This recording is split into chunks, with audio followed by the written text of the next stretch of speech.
सुनाओ HDFC bank limited अब देखिए 1464 का प्राइस आ चुका है और हमें धीरे धीरे रिकवरी देखने को मिली। ऐसे में कई लोगों का मानना है कि बॉटम बन चुका है, इतनी भारी गिरावट आई, अब यहाँ पर बाइंग की टाइम आ चुका है। ऐसे में हमने बात करी थी 1365 से 1380 के भीतर और यहाँ पर आपको शॉर्ट टर्म बॉटम बनते हुए दिखा। क्या यहाँ पर HDFC बैंक के अंदर बॉटम वाकई में बन चुका है या बनने वाला है? तो जब हम बात कर रहे हैं बॉटम की, तो मैं बॉटम का बता दूं कि हर बैंकिंग अभी गुजर रहा है मार्जिनल प्रॉब्लम से, मार्जिन्स। इसके साथ साथ आप EPS पर भी आ जाइए।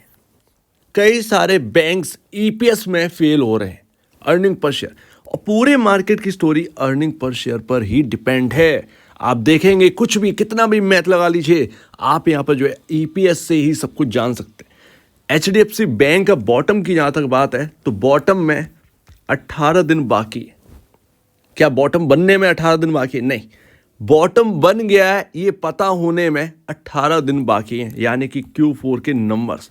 और इस बार बैंकिंग के नंबर्स बहुत इंपॉर्टेंट है, बिकॉज हाई वैल्यूएशन तो हमने देख ली थी और हाई वैल्यूएशन पर हम सतर्क भी हो गए थे, लेकिन अब बात आती है कि हमें बॉटम पकड़ना है। सिंपल सी बात है। और HDFC बैंक के अगर Q4 के नंबर अच्छे आ गए, सो डेफिनेटली बॉटमिंग आउट कहीं ना कहीं हो जाएगा, लेकिन ये बहुत हेल्प करेगा आपके अदर बैंक्स की, अदर बैंकिंग स्टॉक्स की, क्योंकि यहाँ पे जो है गिरावट जो है अगर HDFC बैंक में दोबारा हावी होगी, तो यानी कि सेल ऑफ बाकी बैंक्स के स्टॉक्स में भी हमें देखने को मिलेगा। तो अभी अगर आप देखें बहुत ही इंपॉर्टेंट जगह पर पहुंच चुका है। आप देखेंगे बॉटम जब बनेगा ना, तो एक बढ़िया तेजी देखने को मिलेगी। लेकिन अभी अगर आप पूछेंगे बॉटम बन चुका है, तो अभी थोड़ा सा शक है, थोड़ा नहीं काफ़ी ज़्यादा डाउट है। हम Q4 हमें देखने की देखने हैं, हम उससे पहले तो एक नतीजा निकाल ही नहीं सकते। कोई भी अगर बोलता है तो वो झूठ है, सीधी सी बात है। कोई 1680 कोई बहुत दूर की बात नहीं, हम उससे कोई बहुत दूर नहीं खड़े हैं। टूटने में एक झटका लगेगा भैया। बट अगर अभी आप देखें तो हम आ चुके हैं 2023 के उस लोएस्ट लेवल पर, जहां पर सपोर्ट लिया था 2023 में HDFC बैंक ने, और जब वो टूटा तो वो जो सपोर्टिंग लेवल था वो एक रेजिस्टेंस लेवल, यानी कि आप एक रेजिस्टेंस लेवल पर आ चुके हैं। 2023 का रेजिस्टेंस लेवल है ये, आप देखेंगे तो काफ़ी क्रिटिकल प्लेस पर हम आ चुके हैं। यहाँ से मेक और ब्रेक होगा HDFC बैंक में, यहीं से टेस्टिंग होगी। कहीं ना कहीं आपको यहाँ पर जो है ना थोड़ा सा इधर HDFC बैंक घूमता हुआ देखेगा, थोड़ा सा डाउन भी हमें देखने को मिल सकता है, बिकॉज आप देखेंगे 1470 के अराउंड सेलिंग प्रेशर आ रहा है HDFC बैंक के अंदर। सक्सेसफुल इसको बीट कर दिया तो बहुत ही अच्छी बात रहेगी, लेकिन कहीं ना कहीं आपका Q4 से पहले HDFC बैंक कुछ करेगा नहीं, पॉसिबल है। और अगर ये 1470 का लेवल जो है वो क्रॉस कर लिया, तब तो फिर हायर साइड इसे जाना ही है HDFC बैंक को, ये हमें बात समझ में आती है। बट अगर आप देखें अभी तो वैल्यूएशन कहाँ पर आ चुके हैं, टूट कर भैया ये स्टॉक आ चुका है 18.85 के PE रेशियो पर, इंडस्ट्री भी 18.02। लोगों का कहना है कि प्रॉफिटेबिलिटी तो अच्छी खासी थी, गिर क्यों गया? मार्जिनल प्रॉब्लम, मार्जिन हिट है भैया बहुत ज़्यादा। और यही चीज़ आप देखें IDFC फर्स्ट बैंक में, यही चीज़ आप देखोगे फेडरल बैंक के अंदर, यही चीज़ आप देखेंगे तो कई सारे बैंक्स में आपको देखने को मिल जाते हैं। और देखिए पहली बार है कि ICICI बैंक जो है वो बीट कर रहा है प्राइस टू बुक वैल्यू में HDFC बैंक, यानी HDFC बैंक की जगह ले ली ICICI बैंक ने। अब ये कितना, ये सिनेरियो मुझे पुरानी बात याद दिला रहा है, जो कि 1-1.5 साल 2 साल से पहले था। TCS वर्सेस इन्फी, याद आ गया होगा। यहाँ पर आपके जो CEO चेंज हुए थे इन्फी के अंदर, वो ग्रोथ लेकर आए थे। TCS उस वक्त यहाँ पर जो है लीडरशिप था, लेकिन लीडर पीछे रह गया। इन्फोसिस ग्रोथ के मामले में TCS से आगे निकल गया। तो स्टॉक इन्फोसिस का बेहतर प्रदर्शन करता था, TCS का डब्बा हो गया था, डब्बा स्टॉक हो गया था TCS का। ग्रोथ ही नहीं आ रही थी, उतनी ग्रोथ नहीं डिलीवर कर रहा था जो इन्फोसिस दे रहा। तो इन्फोसिस का स्टॉक चलता। आज के टाइम में TCS महारथी हो चुका है। 2 साल 2.5 साल चेंज है, सिर्फ 2-2.5 साल 3 साल की बात है ये आज के टाइम में TCS जो ग्रोथ डिलीवर कर रहा है वो इन्फी नहीं कर पा रहा है। और TCS जितना मजबूत लीडर कोई नहीं है पूरे एंटायर IT के अंदर। तो ये होती है लीडरशिप। HDFC बैंक आपका कहीं जाने वाला नहीं है, भले ही अभी ICICI बैंक को ये लीडरशिप थोड़ी सी मिली है, बट HDFC बैंक रहेगा, ये ध्यान रखिएगा।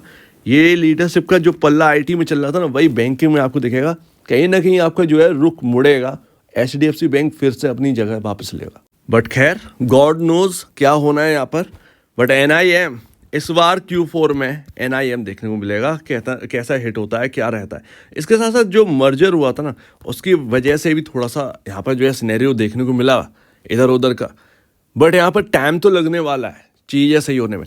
लेकिन क्या Q4 में और डिटेरियोरेट हो रही हैं, ये समझ में आएगा हमें Q4 में। इसीलिए जो बॉटम आप पूछ रहे हैं, बॉटमिंग आउट हो गया कंप्लीटली या नहीं, ये आपका Q4 ही डिसाइड करेगा कि ये भैया बॉटमिंग आउट हुआ है या नहीं हुआ है। अगर और डिटेरियोरेट हुए Q3 के कंपैरिजन नंबर्स Q4 के, तो फिर बॉटम कहाँ से बन गया, वो यहाँ पर ध्यान देना है। और अगर वाकई में Q3 के कंपैरिजन Q4 के बेटर रिजल्ट आए, तो कहीं ना कहीं बॉटमिंग आउट हो चुका है। तो नंबर्स बहुत क्लियरली पढ़िएगा। 18 दिन है, 18 दिन में कोई ऐसा नहीं है कि भैया रॉकेट हो जाएगा एचडीएफसी बैंक इधर से उधर, पता नहीं 1700 पहुंच गया, ऐसा नहीं होने वाला है। बहुत ही काइंडली वॉच करिएगा।